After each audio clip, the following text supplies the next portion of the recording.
बिस्मिल्लाहिर्रहमानिर्रहीम। वाक़फ़ियत अमा जमात दोम बाब नंबर 2 देहात और शहर। तो बच्चों इस बाब में हम देहाती और शहरी ज़िंदगी के बारे में पढ़ेंगे।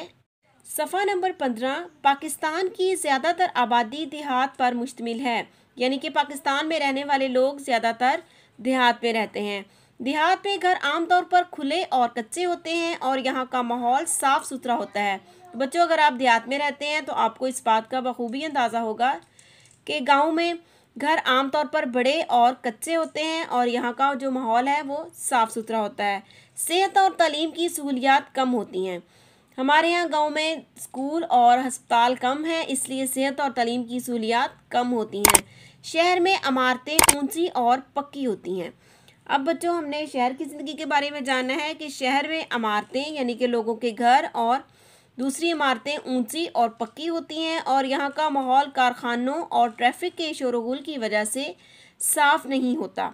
शहरों में सेहत और तालीम की बेहतरीन सहूलियात मौजूद होती हैं, यानी कि शहरों में बड़े अस्पताल और बड़े स्कूल मौजूद होते हैं, इसलिए सेहत और तालीम की बेहतरीन सहूलियात मौजूद होती हैं। नेक्स्ट है सफ़ा नंबर 16 देहाती और शहरी ज़िंदगी में फ़र्क। तो बच्चों इस पेज पे देहाती और शहरी ज़िंदगी में फ़र्क तस्वीर के ज़रिए समझाया गया है कि शहरी ज़िंदगी में ऊंची इमारतें होती हैं और काम करने के लिए दफ्तर होते हैं, जबकि देहाती ज़िंदगी में कच्चे घर और खेती बाड़ी करने के लिए खेत होते हैं। इसी तरह शहरी ज़िंदगी में तालीम हासिल करने के लिए यूनिवर्सिटीज़ की सहूलत मौजूद होती है, जबकि देहाती ज़िंदगी में स्कूल होते हैं। शहरी ज़िंदगी में ट्रैफिक का शोरगुल होता है, जिसकी वजह से यहाँ का जो माहौल है वो आलूदा होता है, जबकि देहाती ज़िंदगी में ट्रैफिक बहुत कम होती है।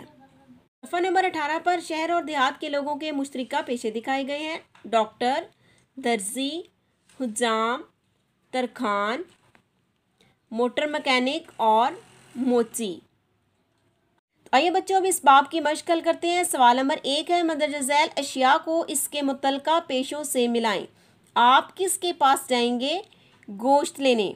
गोश्त लेने हम कहाँ जाएंगे? कसाई के पास। इस तरह से आपने यहाँ पे लाइन ड्रा करनी है। जूता मरम्मत करवाने, मोची के पास। यहाँ पे आपने इसको मोची के साथ मिलाना है। कपड़े सिलवाने, दर्जी के पास। इलाज करवाने, डॉक्टर के पास।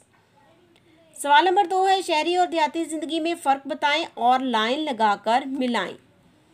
खालिस हवा देहात में होती है, इसलिए आपने इसको देहात के साथ इस तरह लाइन लगा के मिलाना है। एयरपोर्ट शहर में होते हैं। किसान देहात में रहते हैं। गाड़ियों का धुआं शहर में होता है। इसी तरह चश्मे और कुएं देहात में होते हैं। शोरगुल शहर में होता है। छोटे और कच्चे मकान देहात में होते हैं। बड़ी सड़कें शहर में होती हैं। इस तरह से बच्चों आपने शहरी और देहाती ज़िंदगी में जो फ़र्क है लाइन लगाकर उसको मिलाना है। सवाल नंबर 3 है आप बड़े होकर कौन सा पेशा अख्तियार करना चाहेंगे और क्यों? तो इसका जवाब देख लें बच्चों। पेशा है बड़े होकर आप कौन सा बनाएंगे? डॉक्टर। मैं बड़ा होकर डॉक्टर बनना चाहूँगा ताकि गरीब लोगों का मुफ्त इलाज कर सकूँ। सवाल नंबर 4 है कौन सी 3 सहूलियात लिखें जो आपको शहर में मैसर हैं और गांव में नहीं हैं? तो उसका जवाब देख लें बच्चों। अस्पताल, स्कूल और यूनिवर्सिटियाँ और मार्केटें, ये तीनों सहूलतें जो हैं शहर में मैसर होती हैं और गाँव में नहीं होती। सवाल नंबर 5 है आप एक गांव में सबसे पहले कौन सी सहूलत मुहैया करना चाहेंगे और क्यों? इसका जवाब देख लें बच्चों। मैं अपने गांव में स्कूल बनाना चाहूँगा ताकि गांव में रहने वाले लोग भी पढ़ लिख कर आगे बढ़ सकें।